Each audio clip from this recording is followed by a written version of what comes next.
Hello ನಮಸ್ಕಾರ. ನಾನು ನಿಮ್ಮ ಸಜ್ಜನ್ ವೇಕಾ. ಸ್ನೇಹಿತರೆ, ಪೂರ್ವಜರ ಹೆಜ್ಜೆ ಗುರುತುಗಳು ಎಂಬತಕ್ಕಂತಹ ಕಾರ್ಯಕ್ರಮದಲ್ಲಿ ಹಲವಾರು ವಿಡಿಯೋಗಳನ್ನ ಈಗಾಗಲೇ ಅಪ್ಲೋಡ್ ಮಾಡಿದ್ದೀನಿ. ಅದೇ ರೀತಿಯಲ್ಲಿ ಮತ್ತೊಂದು ವಿಡಿಯೋದಲ್ಲಿ ಈ ಗುಳಸಿಂದ ಗ್ರಾಮದಲ್ಲಿ ಇರತಕ್ಕಂತಹ ಒಂದು ಶಾಸನದ ಬಗ್ಗೆ ನಾನು ನಿಮಗೆ ಮಾಹಿತಿಯನ್ನ ನೀಡ್ತೇನೆ. ಸ್ನೇಹಿತರೆ, ಈ ನಿಮಗೆ ಕಾಣ್ತಿರ್ತಕ್ಕಂತಹ ಒಂದು ಶಾಸನ ಎಪಿಗ್ರಫಿ ಕರ್ನಾಟಕ ಸಂಪುಟದಲ್ಲಿ ಇರತಕ್ಕಂತಹ 35ನೇ ಶಾಸನ. ಈ ಶಾಸನ 16 ಮತ್ತು 17ನೇ ಶತಮಾನಕ್ಕೆ ಸೇರಿದಂತಹ ಶಾಸನ ಆಗಿದೆ. ಈ ಗ್ರಾಮಕ್ಕೆ ಇರ್ತಕ್ಕಂಥದ್ದು ಒಂದೇ ಒಂದು ದಾಖಲೆ ಈ ಶಾಸನ. ಈ ಶಾಸನದಲ್ಲಿ ಸುಮಾರು 7 ಸಾಲುಗಳು ಇರ್ತಕ್ಕಂಥದ್ದನ್ನ ಕಾಣ್ಬೋದು. ಆದ್ರೆ ನಿಮ್ಗೆ ಇದರಲ್ಲಿ ಸಂಪೂರ್ಣವಾಗಿ ಶಾಸನದ ಸಾಲುಗಳು ಕಾಣಲ್ಲ. ಯಾಕೆಂತಂದ್ರೆ ಕಾಲದ ಹೊಡೆತಕ್ಕೆ ಸಿಕ್ಕಿ ಶಾಸನದ ಅಕ್ಷರಗಳು ಸಂಪೂರ್ಣವಾಗಿ ನಾಶವಾಗಿರ್ತಕ್ಕಂಥದ್ದನ್ನ ಗಮನಿಸಬಹುದು.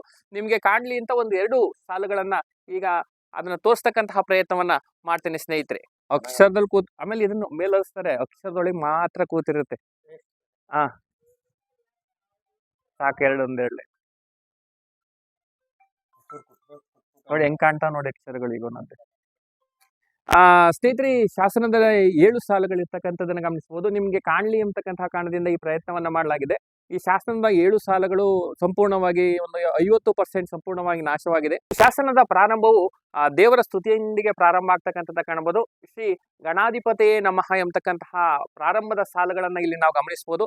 ಇದಾದ ನಂತರದಲ್ಲಿ ಈ ಗಣಪತಿಯನ್ನ ಈ ಶಾಸನ ಏನಿದೆ ಇದು ಯಾವುದೇ ರೀತಿಯಾಗಿರ್ತಕ್ಕಂತಹ ವಿಘ್ನ ಆಗಬಾರ್ದಂತ ಅವಿಘ್ನಮಸ್ತು ಅಂತ ಇಲ್ಲಿ ಉಲ್ಲೇಖ ಮಾಡಿರ್ತಕ್ಕಂಥದ್ದನ್ನ ಗಮನಿಸಬಹುದು. ಅದಾದ ಮೇಲೆ ಇದರ ಕಾಲಮಾನವನ್ನ ನಿರ್ಧರಿಸತಕ್ಕಂತಹ ಪಂಚೋತ್ಪತ್ತಿ ಚೈತ್ರ ಮಾಸ ಎಂಬತಕ್ಕಂತಹ ವಿಷಯವನ್ನ ಈ ಕಲ್ಲಿನಲ್ಲಿ ತಿಳಿಸಲಾಗಿದೆ. ಈ ಶಾಸನದ ಸಾಲಿನಲ್ಲಿ ಇರ್ತಕ್ಕಂತಹ ಮತ್ತೊಂದು ಅಂಶ ಅಂತಂದ್ರೆ ಈ ಗ್ರಾಮದಲ್ಲಿ ಹೆಬ್ಬಾರಗೌಡನ ಮಗ ಮಂಚಗೌಡ ಎಂಬತಕ್ಕಂತಹ ವಿಷಯವನ್ನ ಈ ಶಾಸನದಲ್ಲಿ ಉಲ್ಲೇಖಿಸಿರ್ತಕ್ಕಂಥದ್ದನ್ನ ಕಾಣ್ಬೋದು.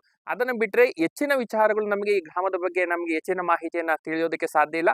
ಆದ್ರೂ ಸಹ ಈ ಶಾಸನವನ್ನ ಗ್ರಾಮಸ್ಥರು ಇಷ್ಟು ಸಂರಕ್ಷಿತವಾಗಿ ಇಟ್ಟಿರ್ತಕ್ಕಂಥದ್ದು ಸಂತೋಷವಾಗಿರ್ತಕ್ಕಂತಹ ವಿಚಾರ. ಇವೆಲ್ಲ ನಮ್ಮ ಪೂರ್ವಜರ ಒಂದು ಹೆಜ್ಜೆ ಗುರುತುಗಳು. ಇವನ್ನ ರಕ್ಷಣೆ ಮಾಡ್ತಕ್ಕಂಥದ್ದು ನಿಮ್ಮೆಲ್ಲರ ಜವಾಬ್ದಾರಿ ಅಂತ ಹೇಳ್ತಾ ಮತ್ತೊಂದು ವಿಡಿಯೋದಲ್ಲಿ ನಾನು ನಿಮ್ಮನ್ನ ಭೇಟಿ ಮಾಡ್ತೇನೆ. ಅಲ್ಲಿವರೆಗೂ ನಮಸ್ಕಾರ.